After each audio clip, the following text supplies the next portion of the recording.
Bukan hanya dengan kita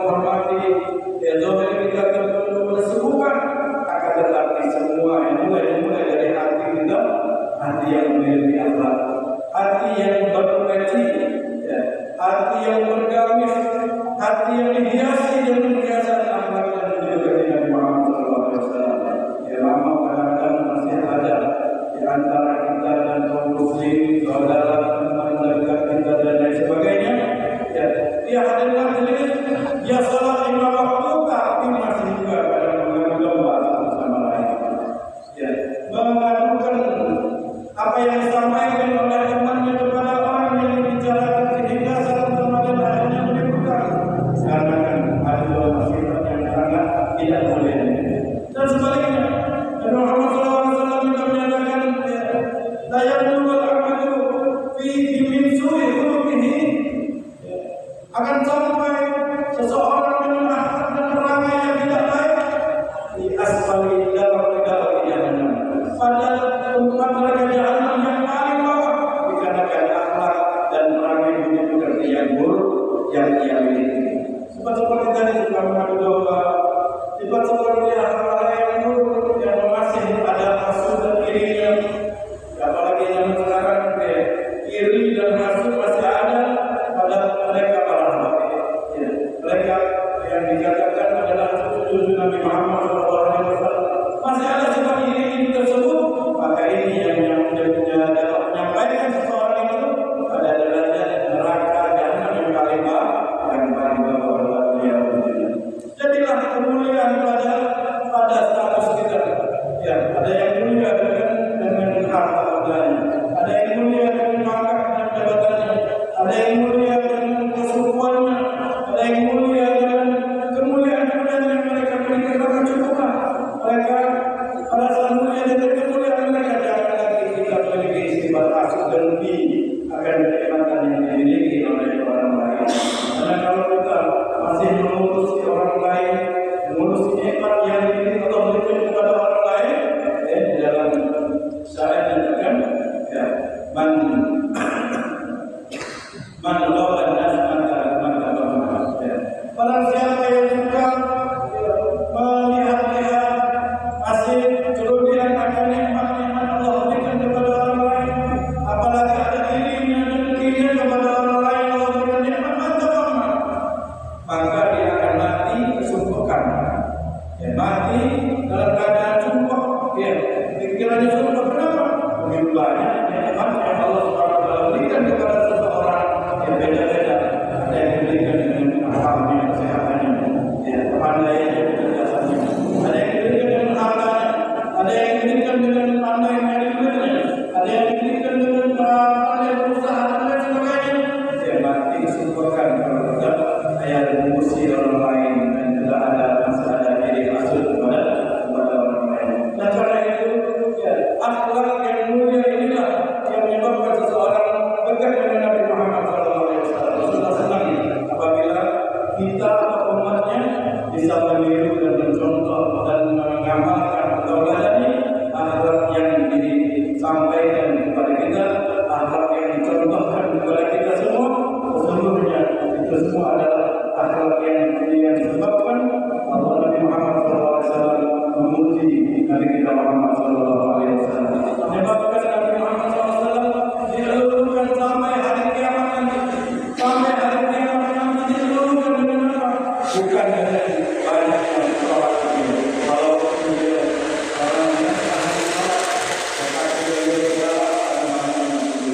bukan dikarenakan beliau hanya sedekah, lebih banyak uang kambing yang beliau telah dekatkan, tapi tidak dipuji, ya, oleh Allah SWT yang kemuliaan tersebut. Akan tetapi beliau dipuji dengan budi pekerti akhlak yang mulia yang sangat luar biasa. Makanya di dalam sebuah hadis, ya, Rasulullah SAW menyatakan, inna ahabbakum ilayya, sesungguhnya yang paling aku cintai kepada kalian, wa aqrabukum minni majlisan yaumil qiyamah, dan nanti akan dekat nanti bersama di hari kiamat, orang yang memiliki kedudukan yang baik. Maka jadilah kita orang-orang biasa. Tidak usah menunggu jadi orang yang luar biasa. Jadi orang biasa yang suka senyum, yang suka bersedekah, yang suka bergaul, yang suka berbuat baik. Walaupun kita dianggap biasa, tapi kita dapat mempraktikkan dan mengamalkan akhlak dan budi pekerti yang diajarkan oleh baginda Nabi Muhammad SAW. Maka saya kalau kita memiliki akhlak yang mulia, budi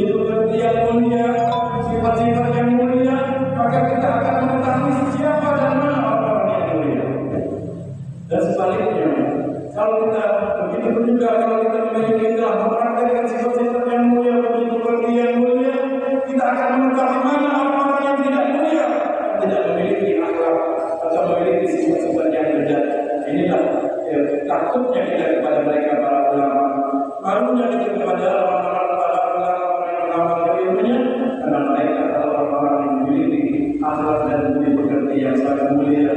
Sehingga kalau kita belum bisa mengamalkan akhlak yang mulia daripada sunnah Nabi Muhammad SAW, maka kita akan dikasih oleh beliau yang mulia.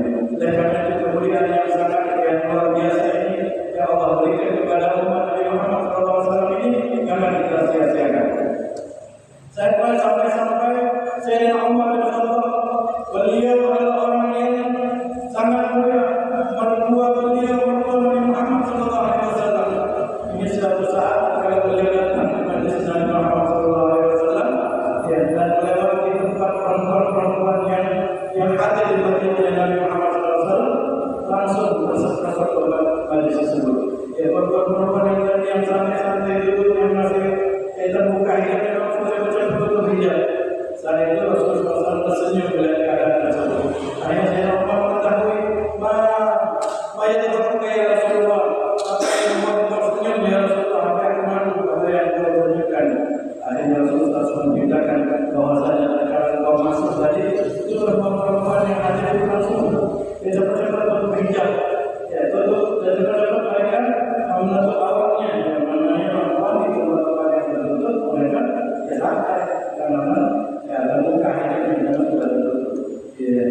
Akhirnya beliau mengatakan ya Rasulullah, engkau yang lebih pantas ditakut oleh mereka, engkau yang lebih pantas untuk disegani oleh mereka daripada aku.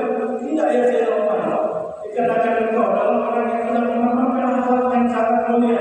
Jangankan mereka perempuan-perempuan, ya segan denganmu, saya tanya saja. Ya. Kalau saya Umar, kalau engkau lewat di surga, berpapasan dengan saya tentang berpikir tentang kepada jalan yang lain. Ini dikarenakan akhlak yang telah dipakai, akhlak yang telah diamalkan oleh Sayyidina Umar bin Khattab yang luar biasa. Yang mana sehingga bukan hanya Nabi Muhammad SAW, atau warisnya dia membuat orang lain segan, membuat orang lain kagum, membuat orang lain takut dengan akhlak dan budi yang sangat mulia yang dimiliki oleh Sayyidina Umar. Makanya dalam suatu hadis Rasulullah SAW menasihatkan kepada Abdullah bin Jubair bin Abdullah. Rasulullah SAW menasihatkan Jubair, hendaknya engkau perbaiki akhlakmu. Sudah cukup.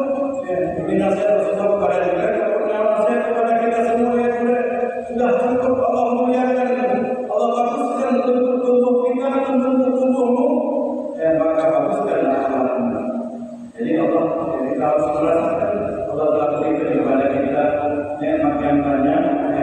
Yang ada semua kesempurnaan tubuh kita, kesempurnaan lahir dan batin kita. Maka kapan kita menggunakan akhlak yang diajarkan oleh Allah Subhanahu Wa Taala kepada Nabi Muhammad SAW. Dan sebagaimana doa yang diajarkan oleh Nabi Muhammad SAW ketika kita bercermin, Allah maka ahsan khalqi ahsan khuluqi. Kalau sebagaimana engkau baguskan bentuk rupaku, maka baguskanlah budi pekerti itu. Jadi budi pekerti itu semua yang budi pekerti yang baik adalah semua akhlak yang telah dicontohkan oleh Nabi Muhammad SAW. Bukan hanya makannya, minumnya, bukan hanya hidupnya, namun semuanya, pelutahnya, tidurnya, kita berselonjornya, kita bahkan memakan dan berbicara pun, akhlak yang mulia adalah akhlak yang telah dicontohkan oleh Nabi Muhammad SAW. Makanya, Allah SWT berdoa kepada Allah agar Allah memuliakan diri kita dengan kemuliaan akhlak Nabi Muhammad SAW.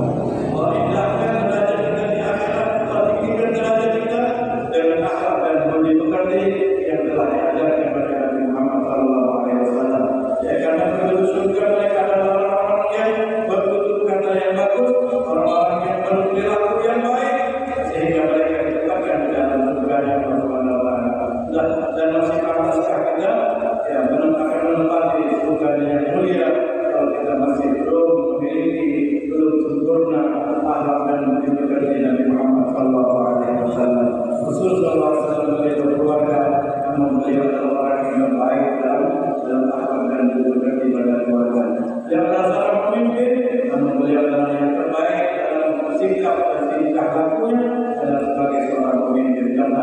Subhanahu wa taala muliakan diri kita dan kemuliaan akhlaknya Nabi Muhammad sallallahu alaihi wasallam. Insyaallah kalau usia dan nasihatnya akan diteruskan oleh Al-Ustaz Nabi Al-Zakir bin Zaid.